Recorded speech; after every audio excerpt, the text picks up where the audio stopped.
Welcome to Beer Untapped with Perry Miller, the podcast. I'm joined by Seth. Hey, welcome, guys. Thanks for finding us on the internet. Now, these shows originally aired on Brookings Radio, but now they're all here for your enjoyment. I hope you like it. There you go. Sit back, enjoy the show, relax. Let us know if you want to see anything on future shows. As we said, this comes out live in the Brookings area, but enjoy this archive episode. Beer Untapped with Perry Miller. Welcome to Beer Untapped with Perry Miller.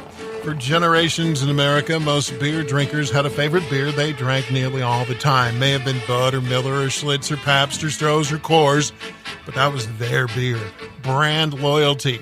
That really isn't the case with craft beer drinkers. It's all about the latest and greatest thing for many of us. That means some of the pioneers of craft beer are feeling the pinch these days as drinkers hop from brand to brand in search of the juiciest trend. Some of them are struggling. I think the word that they would probably use is they're adapting.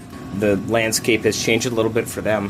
What the problem is they've almost become routine, which is very unfortunate because consistency and the ability to get these and the ability for them to taste good across a lot of markets is no small task. I mean, that shows some real expertise and maturity in their company to be able to distribute across the states. And, in some of these cases now they have multiple plants producing the same thing. That's Seth Cook from Wooden Lakes Brewing of Brookings. You can probably guess some of the breweries we're talking about.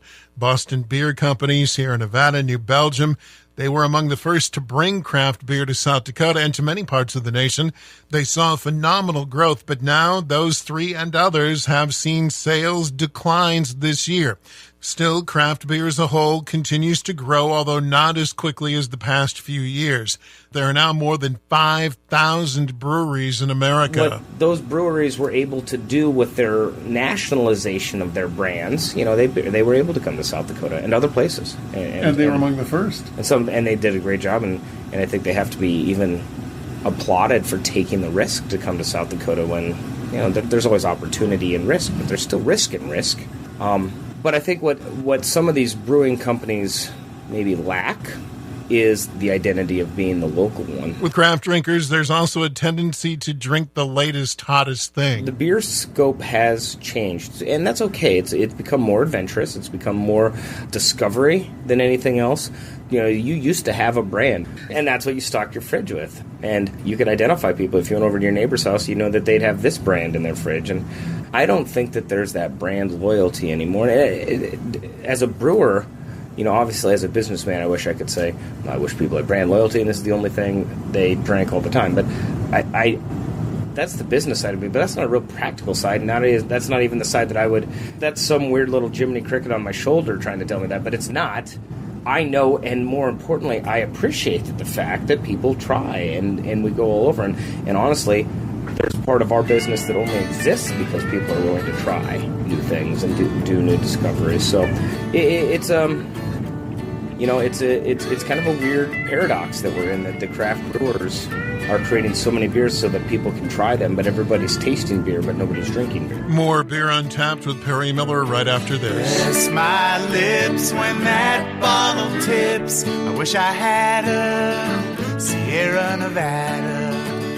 I wish I had a Sierra Nevada. Welcome back to Beer Untapped with Perry Miller as we talk trends versus tradition. There's not a lot of brand loyalty among many craft beer drinkers. They may favor a local tap room or two, but at the bottle shop, it seems to be all about the flavor of the week or the newest brewer or the latest hot style. And many craft beer drinkers start out wanting to try everything. Seth Cook at Wooden Lakes Brewing. There's nothing wrong with that, but what that does is that just makes demand for diversity, and there's nothing wrong with the demand for diversity. It is more difficult for the big regional breweries to excel, because by the time you talk about the logistics of making enough beer to serve an entire population and make it available to everybody throughout a population, I mean, you're going to start really limiting your styles for what you can do, just the mechanics of doing it. And I think what a lot of these large breweries have seen is they've seen added competition from local tap rooms, kind of like we do, is where we don't have the I mean, we would love to produce more beer, but we really have the novelty of being able to change and do what we want. A couple of breweries that distribute to South Dakota have found it necessary to contract. Summit Brewing of Minnesota shrank its distribution footprint. Tallgrass Brewing out of Kansas is cutting several brands. Tallgrass is 10 years old, but they're an old brewery in terms of the craft beer scene. And they're starting to reduce their number. And they've done so deliberately, just because they've identified that this is a hard thing to keep going. Sometimes it's unsustainable. And they've recognized the importance of Tallgrass brewed in Kansas is its availability in Kansas. Don't get me wrong, we have Tallgrass in South Dakota and enjoy it. But, they've done it to say, we can't be everything to everybody all the time. Seth believes there's still plenty of room for small brewers operating on the brew pub model, selling out of a tap room with limited or no outside distribution. I think there's room for more breweries still in the world, but I think the sun is setting on some of the really, really big craft breweries. I could be wrong. Maybe there's some unknown disruption factor in the future that would allow for it, but it's just the mechanics of it is very difficult. And now for something completely different.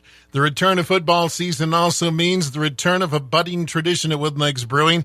SDSU has a home game Thursday night. That means fan cakes Thursday morning. I get goosebumps when we start talking about football season. It is here. It is time. If you're listening to this show on a Saturday, you've missed it. The Jacks have already won. Look at that. That's my premonition. Oh, I hope to goodness that they don't. Let's edit that out on Saturday. No, I'm keeping that. Okay, keep it. But here's what we do. Every home football game, regardless of who we play, we do free pancakes at the pub. And kind of part of our local commitment is that SDSU is who we are. So we offer free blue and gold pancakes. They're free to you or anybody. We do ask for a free will donation, and that usually ends up to a local charity as well. This Thursday is the first Thursday football game we'll ever do it for. We're going to try it. Don't miss fan cakes, 8 a.m. this Thursday, then every home Saturday. Let's head over to Brookings Liquor Store now, where Drew Eklund is pouring some new tap beers for your growler fills. Our first beer ever from Wooden Legs, Small Town Pale Ale, 1024 for a 64-ounce fill. 7 different hops were used, and the malts really balance it out nicely. Next one I have, new on tap from Hydra. It's Orchid Vanilla Ale, 1024 for a 64-ounce fill. This is a Kolsch style. The vanilla flavor is front and center, but it's not overly sweet. Great job by Hydra. A lot of local beers on tap right now, I noticed. That's really nice. We're trying to keep it mostly local. New packaged beers to try at Brookings Liquor Store include Summit's new Vienna Lager, Avery's huge Imperial Stout called Nuttiest Professor, Odell's Coyote, their new sour, and Hop Session returns from Brow Brothers. Also, Brow Brothers is coming to do a tasting at the liquor store soon. I'll let you know when we have a date set. That's it for this week's show. Until next time, drink local and drink responsibly.